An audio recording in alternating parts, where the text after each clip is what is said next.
দর্শক, Donald J Trump আমেরিকার নবনির্বাচিত প্রেসিডেন্ট তার হেডকোয়ার্টার অর্থাৎ নির্বাচনী হেডকোয়ার্টারের এক্স হ্যান্ডেল থেকে বাংলাদেশের প্রধানমন্ত্রী পদে আপনি কাকে দেখতে চান সেরকম একটা নির্বাচনী পোল ছাড়া হয়েছিল, তারা ছেড়েছিলেন। সেই পোলের ভোটের রেজাল্ট কি সেরকম তথ্য জানতে চেয়েছেন আমাদের অনেক দর্শক কমেন্টে। যেহেতু এক্স হ্যান্ডেল এত জনপ্রিয় না বাংলাদেশের মুষ্টিমেয় কিছু মানুষ হয়তো এটা চালান, সামাজিক যোগাযোগ মাধ্যম ব্যবহার করা বেশিরভাগ মানুষই এটা চালান না, তাই আগ্রহটা অনেক বেশি।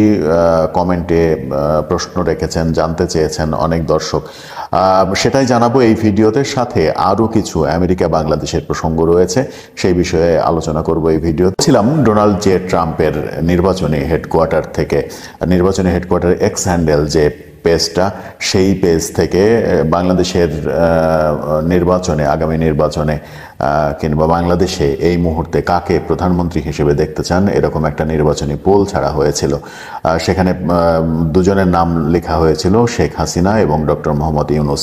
আপনি কাকে পছন্দ করতে চান? এখন পর্যন্ত আগামীকাল বিকেল পর্যন্ত ভোট দেওয়া যাবে। আগামীকাল বিকেলে ভোট ক্লোজ হয়ে যাবে, অর্থাৎ আরও 20-21 ঘন্টা সময় আপনারা পাবেন।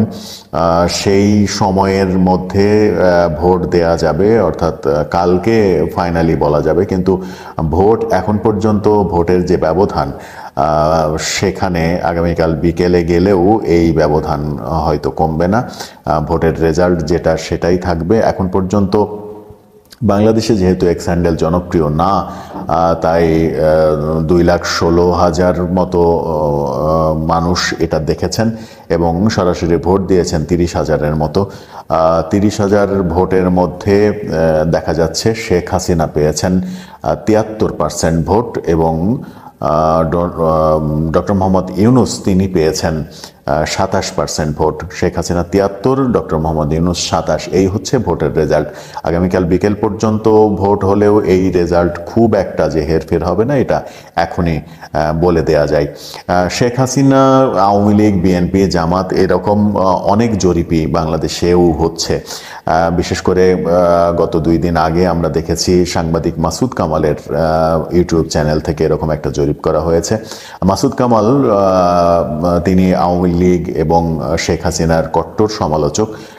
সেই রকম একটা পেজ থেকে এরকম একটা জরিপ হয়েছে, সেখানে 69,000 ভোট দিয়েছিলেন মানুষ। সেখানেও দেখা যাচ্ছে শেখ হাসিনা ফার্স্ট হয়েছেন, 33% ভোট পেয়ে শেখ হাসিনা সর্বোচ্চ অবস্থানে থেকেছেন। এরপরে জামাত, বিএনপির অবস্থান। এই যখন অবস্থা, আমরা নিজেরাও একটা ভোটিং পোল ছেড়েছিলাম, কিন্তু আমাদের পোলে যদিও 18,000 দর্শক ভোট দিয়েছেন এখন পর্যন্ত, 18,000-এর বেশি দর্শক ভোট দিয়েছেন, কিন্তু আমাদের ইনফরমেশনটা হয়তো আওয়ামী সমর্থকদের কাছেই বেশি গিয়েছে। আমরা এর আগের ভিডিওতেও বলেছি, সেই কারণেই ফলাফলটা আকাশ পাতাল তফাৎ হয়েছে। আওয়ামী লীগের পক্ষে ভোট পড়েছে প্রায় 91%, 5%, 4%, 3% এরকম করে বিএনপি জামাতের ভোট পড়েছে। 1% আমরা দেখেছি ছাত্র জনতা সমন্বয়কদের ভোট পড়েছে। এই ভোটিংটা আমার কাছে নিজের কাছে খুব একটা বাংলাদেশের বাস্তবতায় বিশ্বাসযোগ্য না। তারপরেও অনলাইনে আওয়ামী লীগের লোকজন যে এখন অনেক বেশি সক্রিয়, অ্যাক্টিভিস্টরা অনেক বেশি সক্রিয়, এটা এরকম জরিপে বোঝাই যায়। কিন্তু মাসুদ কামালের জরিপটাতে স্পষ্ট সিনারিওটা উঠে আসে, এরকম অনেকেই বলছেন। কারণ মাসুদ কামাল এন্টি আওয়ামী লীগ অবস্থানে তার কন্টেন্ট তৈরি করেন, আওয়ামী লীগের সমালোচনা করেন, শেখ হাসিনার কট্টর সমালোচক তিনি। সেরকম একটা পেজ থেকে যখন জরিপে আওয়ামী লীগই বেশি ভোট পায়, তখন এটাকে ফেলে দেওয়ার মতো কোনো কথা বলা যাবে না, এরকমটাই দেখা যায়। ডোনাল্ড ট্রাম্পের যে নির্বাচনী হেডকোয়ার্টারের যে এক্স হ্যান্ডেল, সেখান থেকেও যে ভোট হলো 73% এবং 27% শেখ হাসিনা এবং ডক্টর ইউনূস মাত্র 27% পেলেন। ডক্টর ইউনূসের জায়গায় যদি বিএনপি হতো, তারেক রহমান হতো, তাহলে হয়তো ভোটের ডিস্টেন্সটা আরও অনেক কমে যেত, এটা আমার বিশ্বাস। কারণ ডক্টর ইউনূসের জনপ্রিয়তা আর তারেক জিয়ার জনপ্রিয়তার মধ্যে আকাশ পাতাল তফাৎ রয়েছে। এই বাস্তবতায় দাঁড়িয়ে আরও কিছু সংকট তৈরি হয়েছে। সেটা হচ্ছে সম্প্রতি ঢাকা বিশ্ববিদ্যালয়ে দেখা গেছে টিএসসিতে আমেরিকার পতাকা মাটিতে এবং তার উপর দিয়ে হেঁটে বেড়াচ্ছে। আমেরিকার পতাকা শানে শানে সেট করা এবং তার উপর দিয়ে হেঁটে যাচ্ছে জনগণ, এবং পা দেওয়া অবস্থাতেও একটা ছবি পাওয়া গেছে। এরকম দুটো ছবি পোস্ট করে ডোনাল্ড ট্রাম্পের হেডকোয়ার্টারের এক্স হ্যান্ডেল থেকে আবারও টুইট করা হয়েছে। সেখানে লেখা হয়েছে, in Bangladesh, Dhaka university, this is how the current dictatorship disrespecting American flag.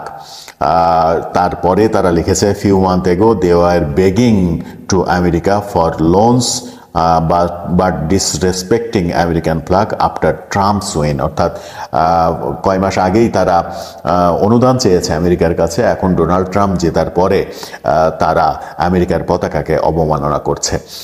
এইরকম একটা টুইট করা হয়েছে। এই ছবিটা খুবই আলোচনার জন্ম দিয়েছে।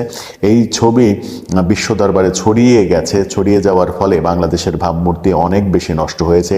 এই কাজটা কারা করলো? আমেরিকার পতাকা পায়ের নিচে দিয়ে সেই পতাকার উপর দিয়ে হাঁটছে। এই কাজগুলো কারা করছে বাংলাদেশে? সেই প্রশ্নগুলো কিন্তু আসছে। সব মিলিয়ে আমেরিকা এবং বাংলাদেশের সম্পর্কের মধ্যে এক ধরনের শীতলতা নেমে আসছে বলেই মনে হচ্ছে। কদিন আগেই আমরা জো বাইডেনের সঙ্গে দহরম মহরম সম্পর্ক দেখেছি ডক্টর ইউনূসের। ট্রাম্প প্রশাসন জেতার পরেই আমেরিকা সম্পর্কে নানা রকমের উল্টাপাল্টা কথা, উল্টাপাল্টা আচরণ। এই যে ফ্ল্যাগ, এর আগে দেখেছি আমরা 10 নভেম্বর আমেরিকার ডোনাল্ড ট্রাম্পের ছবি নিয়ে মিছিল করতে চাইলে তাদেরকে অ্যারেস্ট করা হয়েছে, যদিও সেটা আওয়ামী লীগের আহ্বান ছিল। এই কারণেই তাদেরকে অ্যারেস্ট করা হয়েছে বলে আইনশৃঙ্খলা বাহিনী বলেছে, সরকারের তরফ থেকেও বলা হয়েছে। কিন্তু আমেরিকার সঙ্গে ডোনাল্ড ট্রাম্প জিতে হোয়াইট হাউসে যাওয়ার পরে সম্পর্কটা আরও বেশি তিক্ত হয়ে যাবে কিনা সেটা কিন্তু একটা শঙ্কার বিষয়। যদি তিক্ত হয়ে যায়, সেটা ডক্টর ইউনূস সরকারের জন্য খুব একটা যে ভালো কিছু হবে সেটা বলা যায় না। হয়তো খারাপ কিছুই হবে। দর্শক, এরকম পরিস্থিতিতে আমেরিকার ডোনাল্ড ট্রাম্পের এক্স হ্যান্ডেল থেকে যে নির্বাচনী পোল ছাড়া শেখ হাসিনা এবং ডক্টর ইউনূসের ভোটের মধ্যে এত পার্থক্য, আমেরিকার পতাকাকে অবমাননা করা, সব মিলিয়ে আমেরিকার সঙ্গে বাংলাদেশের সম্পর্কটা আসলে কোন পর্যায়ে যাচ্ছে, কোন দিকে ধাবিত হচ্ছে, সেটা আপনার মতামত জানিয়ে লিখতে পারেন আমাদের কমেন্ট বক্সে।